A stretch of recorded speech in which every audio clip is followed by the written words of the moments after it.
आज हम मंतव्य चालीसा के 34वें बिंदु पर विचार करेंगे। बिंदु है सकल घरेलू प्रसन्नता। आजकल सकल घरेलू उत्पाद की बात बहुत होती है। जीडीपी, जिस देश की जीडीपी जितनी अधिक होती है उसको उतना अधिक संपन्न माना जाता है।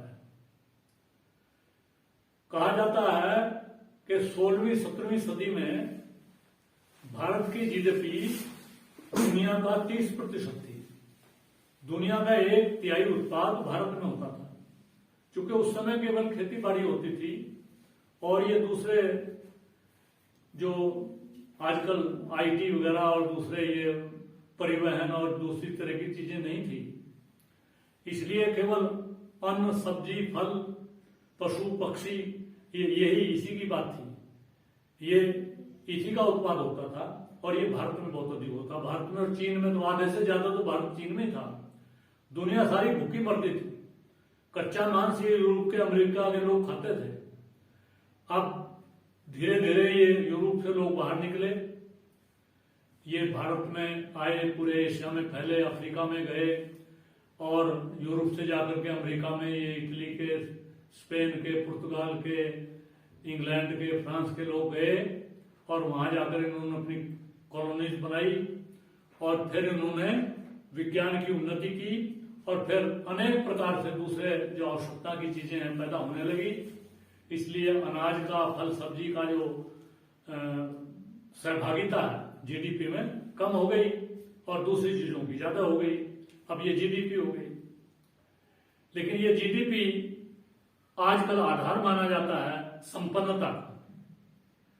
और जहां जीडीपी बहुत अधिक है, अमेरिका में जैसे जीडीपी वहां की बहुत अधिक है, लेकिन वहां के लोग आत्महत्याओं का जो ग्राफ है वहां का बहुत बढ़ता ही जा रहा है और दुनिया में सबसे ज्यादा आत्महत्याएं अमेरिका में ही होती हैं। और ये रात में नींद न आने की जो समस्या है वो भी सबसे ज्यादा वहीं पर है और अपराध भी, जेल के आंकड़े भी वहीं सबसे ज्यादा है। तो इससे ये लगता है कि उनकी जीडीपी तो ठीक है लेकिन लोग प्रसन्न, आनंदित नहीं है। तो मेरा मानना यह है कि चलो उत्पादन तो बढ़ना चाहिए लेकिन हमारी प्रसन्नता भी बढ़नी चाहिए, हमारा आनंद भी बढ़ना चाहिए। अब ये कैसे बढ़े आनंद? आनंद बढ़ाने का तो और कोई तरीका है नहीं। आनंद बढ़ाने का तो यही तरीका है कि गोधन, गजधन, बाजीधन और रतन धन खान, जब आए संतोष धन, सब धन भूरी समान। बिना संतुष्टि के, संतोष के सब धन व्यर्थ है। लेकिन ऐसा संतोष नहीं होना चाहिए कि हमें करना कुछ नहीं है। पूर्ण सामर्थ्य के साथ हम जो कुछ हमें प्राप्त हो जाता है उस पर हमें संतोष होना चाहिए। तो इसके लिए पुनः मैं इस बात पर जोर दूंगा कि अपनी आध्यात्मिक जो पुरानी वैदिक शिक्षा है उसको लागू किया जाना चाहिए और हर नागरिक के अंदर केवल अभाव की पूर्ति नहीं बल्कि अपने संस्कारों को ऊंचा उठाना, अपने चरित्र को ऊंचा उठाना और समाज के लिए अपने आप को समर्पित करने का जो भाव है अपने अंदर उसको पैदा करना, ये इस प्रकार की शिक्षा देकर के और इस प्रकार का समाज तैयार होना चाहिए। परिश्रम करके जितना हमें प्राप्त हो जाता है और जिस पर हमारा स्वामित्व होता है केवल उस पर ही हम अपना अधिकार रखें, अधिक पर नहीं रखें। मनु जी महाराज कहते हैं कि यावत भ्रियते जश्रम तावत स्वत्वम ही देही नाम।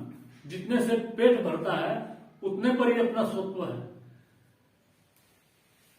जो अधिक मानता है वो पाप कमाता है, वो पाप करता है। तो ऐसी भावना हमारे अंदर होनी चाहिए और संतुष्टि का भाव होना चाहिए।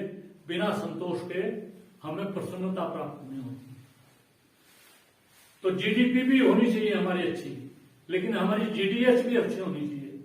तो जीडीएच, ग्रॉस डोमेस्टिक हैप्पीनेस, हमारा सकल घरेलू प्रसन्नता हमारे लोगों कितने अधिक प्रसन्न हैं, इसका दुनिया में आकलन भी होने लगा है आजकल संभवतः जो स्कैंडिनेवियन कंट्रीज हैं, स्वीडन, नॉर्वे, स्वीडन वगैरह, उनका जीडीएच बहुत अच्छा है।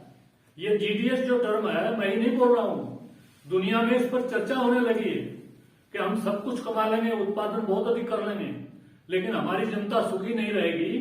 तो इसका भी कोई विधि निकलनी चाहिए जिससे कि जनता सुखी रहे, और सुखी करने के लिए आवश्यकता की पूर्ति भी आवश्यकता है और किसी आवश्यक है, अनिवार्य है, और इसके लिए संतुष्टि रहने का जो भाव है वो पैदा करना भी जरूरी है। तो निश्चित तौर पर हमें न केवल जीडीपी बल्कि ग्रॉस डोमेस्टिक जो हैप्पीनेस है, सकल घरेलू प्रसन्नता, इसको भी बढ़ाने का प्रयास करना चाहिए। इतना ही इसका अभिप्राय है। इति ओम शम नमस्ते।